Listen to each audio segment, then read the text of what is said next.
Hormuz প্রণালী আবার চালু সহ যুদ্ধের অবসানে যুক্তরাষ্ট্রকে নতুন প্রস্তাব দিয়েছে ইরান। নিজেদের শর্ত ও অবস্থান পাকিস্তানের মাধ্যমে পৌঁছে দিয়েছে ওয়াশিংটনের কাছে। রোববার হরমুজ প্রণালীর নিরাপত্তা, মার্কিন নৌ অবরোধ প্রত্যাহার সহ বেশ কয়েকটি প্রস্তাব নিয়ে ইসলামাবাদে আলোচনা করেছেন ইরানের পররাষ্ট্রমন্ত্রী আব্বাস আরাকচি। তবে যুক্তরাষ্ট্রের প্রতিক্রিয়া এখনো জানা যায়নি। সিলন টি রপ্তানিতে শীর্ষে। যুক্তরাষ্ট্র ইরান দ্বিতীয় দফা শান্তি আলোচনা নিয়ে নানা অনিশ্চয়তা, নাটকীয়তার পর শেষমেশ আর মুখোমুখি হয়নি দুপক্ষ। তবে মধ্যস্থতাকারী পাকিস্তানের আহ্বানে ইসলামাবাদ গিয়েছেন ইরানের পররাষ্ট্রমন্ত্রী আব্বাস আরাকচির নেতৃত্বাধীন প্রতিনিধি দল। এক দফা আলোচনার পর ওমান থেকে ঘুরে রোববার আবার পাকিস্তানে যান আরাকচি। তুলে ধরেন যুদ্ধবন্ধে তেহরানের নতুন প্রস্তাব। নিজেদের অবস্থান আর শর্তাবলীর তালিকা পাকিস্তানের মাধ্যমে পাঠানো হয় যুক্তরাষ্ট্রের কাছে।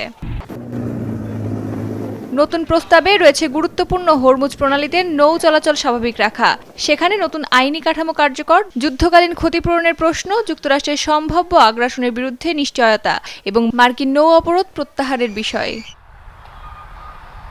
নিজেদের রেড লাইন বা চূড়ান্ত সীমারেখার একটি তালিকাও পাকিস্তানের হাতে তুলে দিয়েছেন ইরান। ইসলামাবাদ সফর ফলপ্রসূ ছিল বলে জানান আরাকচি।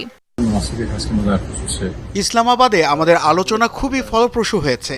এতে ইরান ও যুক্তরাষ্ট্রের মধ্যে কোন শর্তে আলোচনা এগোতে পারে সে বিষয়ে পর্যালোচনা হয়েছে। ইরানের নতুন প্রস্তাব নিয়ে এখনো কোনো প্রতিক্রিয়া জানায়নি যুক্তরাষ্ট্র। এর আগে পাকিস্তানের প্রতিনিধি না পাঠালেও যোগাযোগের পথ খোলা রয়েছে বলে জানান মার্কিন প্রেসিডেন্ট ডোনাল্ড ট্রাম্প। অস্মিতা বিশ্বাস, যমুনা নিউজ।